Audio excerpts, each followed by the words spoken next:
केंद्र में मोदी सरकार के 11 साल पूरे। बीजेपी अध्यक्ष जेपी नड्डा बोले, देश में मजबूत फैसले लेने वाली सरकार, सेवा, सुशासन और गरीब कल्याण को समर्पित 11 साल। जेपी नड्डा ने कहा, देश की जनता ने माना मोदी है तो मुमकिन है। विकसित भारत के लिए तेजी से काम कर रही है सरकार।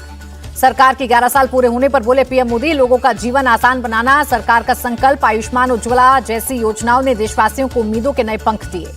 बीजेपी महासचिवों के साथ बीजेपी अध्यक्ष जेपी नड्डा की बैठक। मोदी सरकार के 11 साल पूरे होने पर चर्चा हुई। संकल्प से सिद्धि तक कैंपेन चलाएगी बीजेपी, जनता को सरकार की उपलब्धियां बताएगी। एनडीए सरकार के 11 साल पूरे होने पर बोले केंद्रीय मंत्री नितिन गडकरी, तीसरी सबसे बड़ी अर्थव्यवस्था बनाने के लिए एक्सपोर्ट को बढ़ाना होगा। केंद्रीय मंत्री शिवराज सिंह चौहान बोले, पीएम मोदी के तीसरे कार्यकाल का पहला साल उपलब्धियों से भरा हुआ है। आज देश के अन्न भंडार भरे हुए हैं। एमपी के सीएम मोहन यादव बोले, तीसरी बार सत्ता में लौटकर पीएम ने कीर्तिमान बनाया है, विदेश में भारत की छवि बढ़ाई। सपा चीफ अखिलेश यादव बोले, केंद्र में 11 और यूपी में 9 साल, इन 20 सालों का हिसाब देना होगा। मोदी सरकार के 11 साल पर राहुल गांधी का तंज, कहा, न जवाबदेही न बदलाव, सिर्फ प्रचार ही प्रचार। सरकार 2025 पर बात करना छोड़ अब 2047 के सपने बेच रही है। कांग्रेस सांसद इमरान मसूद ने भी साधा निशाना, कहा, 11 साल में मोदी सरकार फेल रही, रोजगार के वादे का क्या हुआ। दिल्ली में गृह मंत्री अमित शाह से मिले यूपी के सीएम योगी आदित्यनाथ, कई अहम मुद्दों पर हुई बात। पीएम मोदी से मिले गृह मंत्री अमित शाह और जेपी नड्डा। योगी से मिलने के बाद दोनों पीएम आवास पहुंचे। राहुल गांधी ने चुनाव आयोग के फैसले की तारीफ की। पूछा, हरियाणा महाराष्ट्र के वोटर लिस्ट का डेटा कब सौंपेंगे, तारीख बताएंगे। महाराष्ट्र के सीएम फडणवीस के लेख पर संजय राउत का सवाल, राहुल ने तो चुनाव आयोग से सवाल पूछा है, बीजेपी क्यों जवाब दे रही है। जनसुराज चीफ प्रशांत किशोर बोले, राहुल गांधी लोकसभा में नेता विपक्ष हैं, चुनाव आयोग को उनके सवालों का जवाब देना चाहिए। केंद्रीय मंत्री लल्लन सिंह बोले, राहुल गांधी बिहार चुनाव में हार मान चुके हैं, इसलिए भूमिका बना रही हैं। उद्धव से गठबंधन के सवाल पर बचते दिखे राज ठाकरे, कहा, सवाल मुंबई के लोगों के पलायन पर होना चाहिए। सीएम नीतीश पर भड़के तेजस्वी यादव, लेटर का जवाब न देने पर बोले, सरकार पर जानबूझकर टालमटोल करने का आरोप लगाया। राहुल गांधी पर जमकर बरसे असम के सीएम हिमंता बिस्वा शर्मा, कहा, राहुल गांधी ने देश और सेना के साथ विश्वासघात किया। सीएम हिमंता बिस्वा शर्मा ने शशि थरूर, ओवैसी और सुप्रिया सुले की तारीफ की, कहा, इन्होंने विदेशी धरती पर भारत का पक्ष रखा। अपने विदेश दौरे पर बोली शिवसेना यूबीटी सांसद प्रियंका चतुर्वेदी, ऑपरेशन सिंदूर का मैसेज दुनिया भर में पहुंचाया। नेशनल कॉन्फ्रेंस के चीफ फारूक अब्दुल्ला का बयान, कहा, जम्मू कश्मीर को राज्य का दर्जा दिलवाना हमारे लिए एक मुद्दा, ये कभी खत्म नहीं होगा। फारूक अब्दुल्ला ने कहा, जम्मू कश्मीर सरकार का पर्यटन पर पूरा फोकस, इसे फिर से शुरू कराने की पूरी कोशिश हो रही। खराब मौसम की वजह से अब कल की बजाय परसों शाम को नासा के कैनेडी स्पेस सेंटर से लॉन्च होगा एक्सोम 4 मिशन। 4 यात्रियों में भारत के शुभांशु शुक्ला हैं शामिल। राकेश शर्मा के बाद शुभांशु शुक्ला अंतरिक्ष की यात्रा करने वाले भारत के दूसरे अंतरिक्ष यात्री होंगे। लखनऊ में जन्मे शुभांशु 2006 में एयरफोर्स में हुए थे शामिल।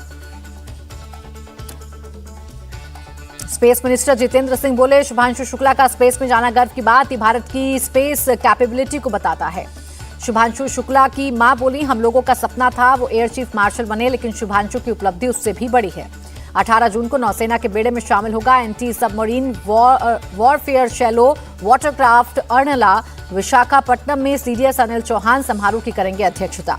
दिल्ली में भारत के vice chief of air staff से मिले नामीबिया एयरफोर्स के कमांडर, रक्षा सहयोग बढ़ाने पर हुई बात। तेलंगाना दौरे पर केंद्रीय कृषि मंत्री शिवराज सिंह चौहान, कहा, हर किसान उन्नत खेती करे, उत्पादन बढ़ाए और लागत घटाए, यही विकसित कृषि संकल्प का उद्देश्य है। राजा रघुवंशी हत्याकांड के चारों आरोपी मजिस्ट्रेट शशांक सिंह के सामने पेश। मेघालय पुलिस को मिली सभी की ट्रांजिट रिमांड। सोनम रघुवंशी का गाजीपुर जिला अस्पताल में हुआ मेडिकल, मर्डर केस की मुख्य आरोपी और राजा रघुवंशी की पत्नी है।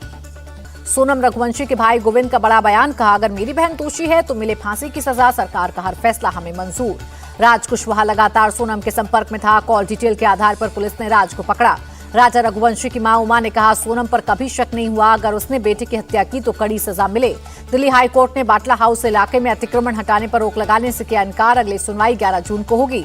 मनीष सिसोदिया को नया समन भेजेगी एंटी करप्शन ब्रांच। आज पूछताछ में नहीं हुए शामिल, कथित क्लासरूम घोटाले में होनी है पूछताछ। दिल्ली पटियाला हाउस कोर्ट से आतंकी तहव्वुर राणा को राहत, परिवार से एक बार फोन पर बात करने की मिली इजाजत। जेल के नियमों के अनुसार ही कॉल कर सकेगा तहव्वुर राणा। तिहाड़ जेल के सीनियर अधिकारी के सामने होगी बातचीत।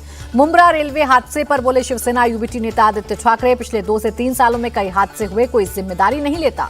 मुंबई रेलवे हादसे पर मुआवजे का ऐलान, मंत्री गिरीश महाजन बोले, मृतकों के परिजनों को 5-5 लाख रुपए देगी सरकार, घायलों के इलाज का खर्च भी उठाएगी। छत्तीसगढ़ के सुकमा में नक्सलियों ने किया आईडी ब्लास्ट, एएसपी आकाश राव गिरिपुंजे शहीद, कई पुलिसकर्मी घायल, क्षेत्र में तलाशी अभियान तेज। सुकमा में शहीद एसीपी आकाश राव के परिजन से मिले सीएम साय, अस्पताल जाकर घायल जवानों के हालात भी जाने।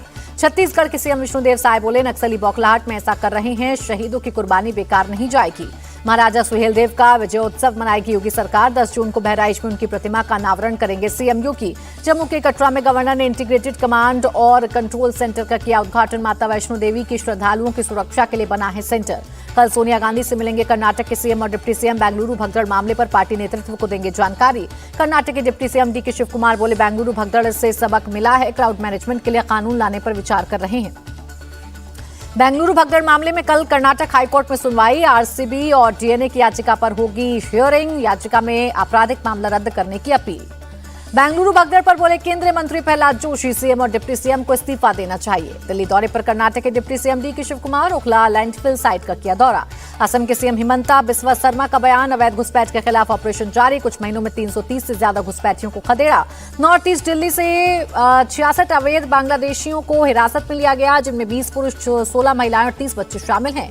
अयोध्या में 8 साल बाद जमीन का सर्कल रेट बढ़ा, 30% से 200% तक हुई वृद्धि। पंजाब के मंत्री हरपाल चीमा बोले, नशे के खिलाफ कार्रवाई में अब तक 16,000 से ज्यादा लोग अरेस्ट, 11,000 करोड़ रुपए की वसूली हुई। पंजाब कांग्रेस चीफ अमरिंदर राजा वारिंग बोले, घर तोड़ देने से और केस दर्ज करने से पंजाब में नशा बंद नहीं हुआ है। मणिपुर में पुलिस, कस्टम, टीआरआई और असम राइफल्स का ज्वाइंट एक्शन, करीब 55.5 करोड़ से ज्यादा का कैश और ड्रग्स जब्त, 5 लोग अरेस्ट। यूपी के संभल में मुस्लिम समुदाय ने खुद चलाया बुलडोजर, मस्जिद और दरगाह के अवैध हिस्से को गिराया। पीडब्ल्यूडी की ओर से जारी किया गया था नोटिस। यूपी के बहराइच में अवैध अतिक्रमण पर बुलडोजर एक्शन। सेंचुरी इलाके में जंगल की जमीन पर बनी मजारों को ध्वस्त किया गया। दिल्ली के दयालपुर में नाबालिग बच्ची से रेप और हत्या का मामला, आरोपी नौशाद अब भी फरार। नाबालिग बच्ची के परिजन से मिले दिल्ली आप के अध्यक्ष सौरभ भारद्वाज, कहा यहां बच्चों में डर का माहौल है, सीएम परिजन से आकर मिलें। दिल्ली में 4 इंजन वाली बीजेपी सरकार, फिर भी हमारी बेटियां सुरक्षित नहीं, आप नेता आतिशी का रेखा सरकार पर अटैक। दिल्ली में नाबालिग से दरिंदगी मामले पर मंत्री कपिल मिश्रा का बयान, कहा पुलिस जल्द ही आरोपियों को गिरफ्तार करेगी। केरल तट के पास सिंगापुर के कार्गो शिप में लगी आग, कोस्ट गार्ड के जवान बुझाने में जुटे, राहत और बचाव का काम भी जारी। हादसे में 4 क्रू मेंबर लापता, 5 क्रू मेंबर घायल। जहाज में कुल 22 क्रू मेंबर सवार थे। पटना में जमीन विवाद में दारोगा पर फायरिंग, 20 राउंड गोलियां चली, दारोगा की फैमिली पर भी अटैक। फायरिंग में एसआई मनोज के बेटे और भतीजे को लगी गोली, मौके से 10 खोखे मिले। दारोगा के बेटे को लगी 3 गोली। दिल्ली के नांगलोई इलाके में 2 मंजिला इमारत ढही, हादसे में 8 साल की मासूम बच्ची की मौत, 2 लोग घायल। दिल्ली पुलिस ने ड्रग्स तस्करी गिरोह का किया भंडाफोड़, 3 लोगों को किया अरेस्ट, 52 किलो ड्रग्स बरामद की। सूरत में मॉडल अंजलि वर्मोरा ने खुदकुशी की, पंखे से लटक कर दी जान। घर में मां, बहन, भाई के साथ रहती थी अंजलि। चेन्नई समेत तमिलनाडु के कई शहरों में हुई बारिश, लोगों को गर्मी से मिली राहत। कोरोना के बढ़ते मामलों पर बंगाल सरकार की नजर, सीएम ममता बनर्जी ने सभी विभागों के साथ की बैठक, कहा डरने नहीं, सतर्क रहने की जरूरत। ओडिशा के कालाहांडी में आईएएस अधिकारी 10 लाख रुपए की रिश्वत लेते हुए पकड़ा गया, व्यापारी से मांगी थी 20 लाख रुपए की रिश्वत। चांदी 1,000 रुपए बढ़कर नए रिकॉर्ड स्तर पर पहुंची, 1,08,000 रुपए किलो हुई चांदी की कीमत। अमेरिकी डॉलर के मुकाबले रुपए में 5 पैसे की बढ़त, 1 डॉलर 85 रुपए 63 पैसे पर रहा। तेजी के साथ बंद हुआ शेयर बाजार, सेंसेक्स 256 और निफ्टी 100 अंक उछला। कपिल शर्मा के शो में नवजोत सिंह सिद्धू की वापसी, the great Indian Kapil show 3 में आएंगे नजर।